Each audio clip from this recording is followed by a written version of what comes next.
கோடம்பாக்கத்துல இப்ப ஹாட்டா இருக்கிற விஷயம் புலி ப்ரொடியூசர் மேல ஸ்ரீதேவி கொடுத்திருக்க கம்ப்ளைண்ட். ரொம்ப வருஷத்துக்கு அப்புறமா தமிழ்ல ஸ்ரீதேவி ரீஎன்ட்ரி கொடுத்த ஒரு படம் விஜயோட புலி.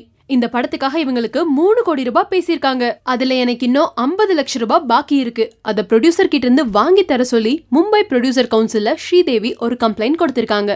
இந்த கம்ப்ளைண்ட தமிழ்நாடு ப்ரொடியூசர் கவுன்சிலுக்கு அனுப்பிச்சு அதை விசாரிக்க சொல்லி கேட்கும்போது ப்ரொடியூசர் சைட்ல இருந்து ஸ்ரீதேவி மேல பல கம்ப்ளைண்ட்ஸ் கொடுத்திருக்காங்க.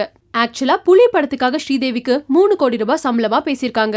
அதுல 2 கோடியே 70 லட்சம் ரூபாய் கொடுத்தது மட்டும் இல்லாம ஸ்ரீதேவிக்காக 30 லட்சம் ரூபாய் சர்வீஸ் டாக்ஸும் கட்டியிருக்காங்க.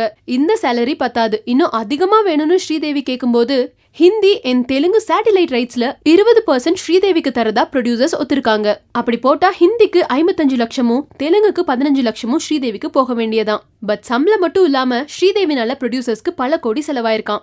ஆரம்பத்துல இவங்களுக்கு ஹிந்தில இந்த படத்தை ரிலீஸ் பண்றதா ஐடியா இல்ல. அப்பவும் ஸ்ரீதேவி தான் இந்த படத்தை ஹிந்தில டப் பண்ண சொல்லி கேட்டிருக்காங்க. அதுக்காக ஒரு மார்க்கெட்டிங் மேனேஜர் அப்பாயிண்ட் பண்ண சொல்லி அவருக்கு தனியா 8 லட்சம் ரூபாய் ஸ்ரீதேவி வாங்கி கொடுத்திருக்காங்க. பட் படம் எதிர்பார்த்த அளவுக்கு ஓடல.